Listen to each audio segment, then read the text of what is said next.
মায়ের পেট থেকে মানুষ ভূমিষ্ঠ হয়ে আসে যেরকম নিষ্পাপ হয়ে, সেরকম নিষ্পাপ হয়ে যাবে মানুষ তিনটি আমল করলে। নবী আলাইহিস সালামের 3 হাদিসে এই 3টি আমলের কথা বর্ণিত হয়েছে। সহিহ মুসলিমের এক হাদিসে আসছে, নবী আলাইহিস সালাম বলেছেন, মান হাজ্জা ফালাম ইয়ারফুস ওয়ালাম ইয়াফসুক রাজাআ কায়াউমিন ওয়ালাদাতহু উম্মু। যে ব্যক্তি হজ করলো আর হজ করতে গিয়ে নারীঘটিত বা সেক্সুয়াল কোনো অপরাধে অন্যায় জড়ালো না, নিজের লজ্জাস্থানকে হেফাজত করলো আর অন্য সাধারণ কোনো গুনাহ অপরাধও করলো না, এই ব্যক্তি হজ করে যখন আসবে সে মায়ের পেট থেকে ভূমিষ্ঠ হয়ে যেরকম একটা শিশু নিষ্পাপ অবস্থায় আসে ওইরকম নিষ্পাপ হয়ে আসবে। তাহলে একটি আমল পেলাম, যে আমলটি হলো হজ করা, যে হজে কোনো কি থাকবে না, সেক্সুয়াল অপরাধ থাকবে না এবং অন্য কোনো গুনাহ থাকবে না। দ্বিতীয় আমল হলো, নবী আলাইহিস সালাম বলেছেন, এটিও সহিহ মুসলিমের ভিতরে আসছে, আন তাওয়াদ্দা কামা আমার আল্লাহ, যে ব্যক্তি ওযু করলো ঠিক সেভাবে যেভাবে আল্লাহ সুবহানাহু ওয়া তাআলা নির্দেশ করেছেন, অর্থাৎ যথাযথভাবে ওযুর প্রত্যেকটা কাজকে সঠিকভাবে করে পিওরভাবে একেবারে সুন্নাহসম্মত উপায়ে ওযু করলো। ওয়াকামা, এরপরে দাঁড়ালো, ফাসাল্লা, এরপরে সালাত আদায় করলো, ওযুর 2 রাকাত সালাত আদায় করলো। ফাহামিদাল্লাহ ওয়া আসনা আলাইহি ওয়া মাজ্জাদাহু, এরপরে সে আল্লাহর প্রশংসা করলো আর আল্লাহর গুণগান করলো, আল্লাহর স্তুতি বাক্য প্রকাশ করলো।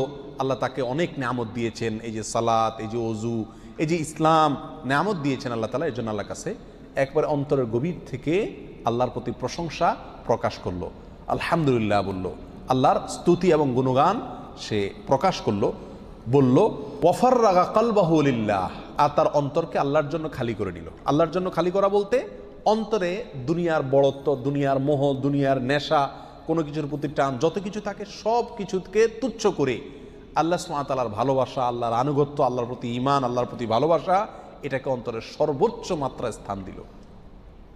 এই কাজগুলো যে ব্যক্তি করলো, নবী আলাইহিস সালাম বলেছেন, এই ব্যক্তিও রাজাআ কায়াউমিন ওয়ালাদাতহু উম্মু, মায়ের পেট থেকে ভূমিষ্ঠ হয়ে আসা শিশুর মতো নিষ্পাপ হয়ে যাবে।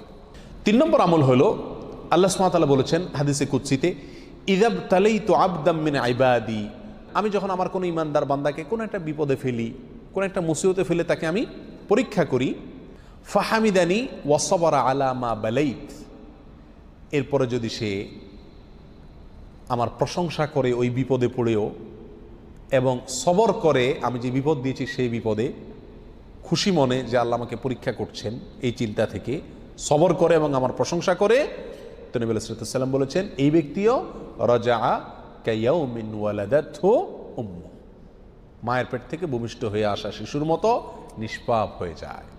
আবার বলছি আমরা এক নজরে 3টি আমলের প্রথম আমলটি হলো হজ যদি কেউ করে যেখানে সেক্সুয়াল কোনো অপরাধ না থাকে এবং সেখানে যদি অন্য কোনো অপরাধ না থাকে, অর্থাৎ ফ্রেশ হজ যদি কেউ করতে পারে।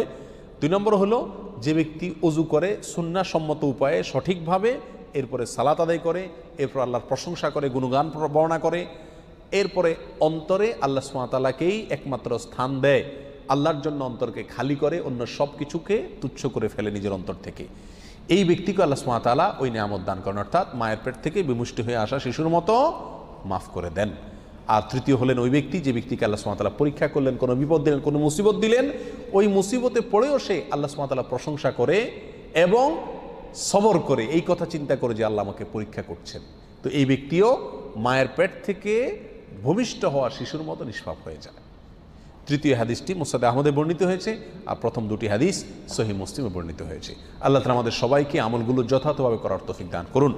তবে মনে রাখতে হবে, বড় কোনো অপরাধ যদি কেউ করে থাকে তাহলে সেটা থেকে মুক্তির বা সেটা মাপ পাওয়ার একমাত্র উপায় হলো তওবা করা, খাঁটি অন্তরে ওটা না করার জন্য প্রতিজ্ঞা করা, পিছনে যা করা হয়েছে তার জন্য ক্ষমা চেয়ে লজ্জিত হওয়া, তাহলে ইনশাআল্লাহ বিইذনিল্লাহ সব গুনাহগুলো থেকে কি পাওয়া যাবে, মাপ পাওয়া যাবে। আল্লাহ তাআলা আমাদের সবাইকে সমস্ত গুনাহগুলোকে মাফ করে তারপর দুনিয়া থেকে যাওয়ার তৌফিক দান করুন।